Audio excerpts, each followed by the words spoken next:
ಮೋದಿ ಅವರನ್ನ ಖುಷಿಪಡಿಸಲು ಬಿಜೆಪಿಯವರು ಹಿಂದಿ ಪರವಾಗಿ ಮಾತನಾಡುವುದು ಸರಿಯಲ್ಲ. ಯಾಕಂದ್ರೆ ಬಹುತೇಕ ಎಲ್ಲ ರಾಜ್ಯದಲ್ಲೂ ದ್ವಿಭಾಷಾ ಶಿಕ್ಷಣದ ನೀತಿ ಜಾರಿಯಲ್ಲಿದೆ ಎಂದು ಶಾಲಾ ಶಿಕ್ಷಣ ಸಾಕ್ಷರತಾ ಶಿಕ್ಷಣ ಸಚಿವ ಮಧು ಬಂಗಾರಪ್ಪ ಹೇಳಿದ್ದಾರೆ. ಕೆಲವರು ಸಂವಿಧಾನ ಬದಲಿಸುವ ಮಾತನಾಡ್ತಾರೆ. ಖಂಡಿತ ಇದು ಅಸಾಧ್ಯ. ಸಂವಿಧಾನಕ್ಕೆ ತಿದ್ದುಪಡಿ ಮಾಡಬಹುದೇ ಹೊರತು ಮೂಲ ತತ್ವಗಳನ್ನ ಬದಲಿಸಲು ಅವಕಾಶವೇ ಇಲ್ಲ ಎಂಬುದನ್ನ ಪ್ರತಿಯೊಬ್ಬರೂ ತಿಳಿದುಕೊಳ್ಳಬೇಕು ಎಂದು ಹಿರಿಯ ನಟ ಮುಖ್ಯಮಂತ್ರಿ ಚಂದ್ರು ತಿಳಿಸಿದರು.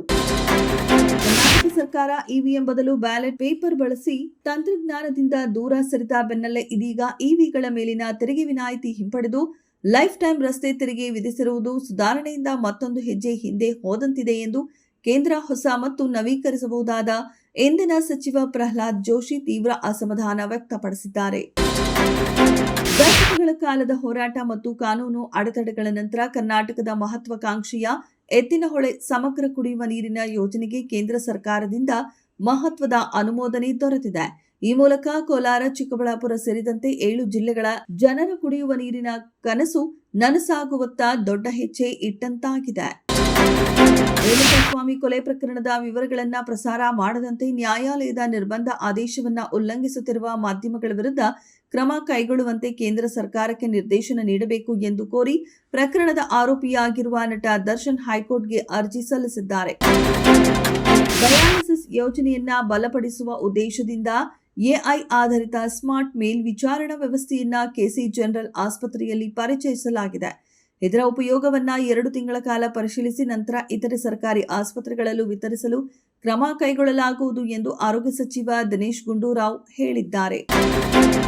ರಾಜ್ಯಸಭಾ ಸಂಸದ ರಾಘವ್ ಚಡ್ಡಾ ಅವರಿಗೆ ದೊಡ್ಡ ಹಿನ್ನಡೆಯಾಗಿದೆ. ಆಮ್ ಆದ್ಮಿ ಪಕ್ಷ ಅವರನ್ನ ರಾಜ್ಯಸಭಾ ಉಪನಾಯಕ ಸ್ಥಾನದಿಂದ ತೆಗೆದುಹಾಕಿದೆ. ಇದಲ್ಲದೆ ರಾಜ್ಯಸಭೆಯಲ್ಲಿ ಅವರ ಮಾತನಾಡುವ ಹಕ್ಕನ್ನು ಸಹ ಮೊಟಕುಗೊಳಿಸಲಾಗಿದೆ. ಅವರ ಸ್ಥಾನದಲ್ಲಿ ಆಮ್ ಆದ್ಮಿ ಪಕ್ಷವು ಹೊಸ ಉಪನಾಯಕನನ್ನ ನೇಮಿಸಿದೆ. ಆಮ್ ಆದ್ಮಿ ಪಕ್ಷದ ಸಂಸದ ಅಶೋಕ್ ಮಿತ್ತಲ್ ಈಗ ರಾಜ್ಯಸಭಾ ಉಪನಾಯಕರಾಗಲಿದ್ದಾರೆ. 2025 ಹಾಗೂ 26ನೇ ಆರ್ಥಿಕ ವರ್ಷದಲ್ಲಿ ಭಾರತದ ರಕ್ಷಣಾ ರಫ್ತು ಸರ್ವಕಾಲಿಕ ಗರಿಷ್ಠ 38,424 ಕೋಟಿ ರೂಪಾಯಿ ತಲುಪಿದೆ. ಹಿಂದಿನ ಆರ್ಥಿಕ ವರ್ಷದಲ್ಲಿದ್ದ 23,622 ಕೋಟಿ ರೂಪಾಯಿಯಿಂದ ಶೇಕಡಾ 62.66ರಷ್ಟು ಏರಿಕೆಯಾಗಿದೆ ಎಂದು ಸರ್ಕಾರಿ ಅಧಿಕೃತ ಅಂಕಿ ಅಂಶಗಳು ತಿಳಿಸಿವೆ. ಗಾಯದ ಸಮಸ್ಯೆಯಿಂದ ಬಳಲುತ್ತಿರುವ ಕ್ಯಾಪ್ಟನ್ ಕೂಲ್ ಖ್ಯಾತಿಯ ಎಂಎಸ್ ಧೋನಿ ಅವರು ಈಗ ಚೇತರಿಸಿಕೊಂಡಿದ್ದು ಬೆಂಗಳೂರಿನಲ್ಲಿ ಭಾನುವಾರ ನಡೆಯಲಿರುವ ಆರ್ಸಿಬಿ ವಿರುದ್ಧದ ಹೈ ವೋಲ್ಟೇಜ್ ಪಂದ್ಯಕ್ಕೂ ಮೊದಲೇ ತಂಡಕ್ಕೆ ಮರಳುವ ಸುಳಿವು ನೀಡಿದ್ದಾರೆ. ಕೊನೆಯ ಸಿನಿಮಾ ಜನನಾಯಕನ್ ಬಿಡುಗಡೆಯಾಗದಂತೆ ತಡೆದಿರುವುದರ ಹಿಂದೆ ದೊಡ್ಡ ಷಡ್ಯಂತ್ರವಿದೆ. ಚುನಾವಣೆಯಲ್ಲಿ ಈ ಸಿನಿಮಾ ಪ್ರಬಲ ಅಸ್ತ್ರವಾಗುತ್ತದೆ ಎಂಬ ಭಯ ಅವರಿಗಿದೆ.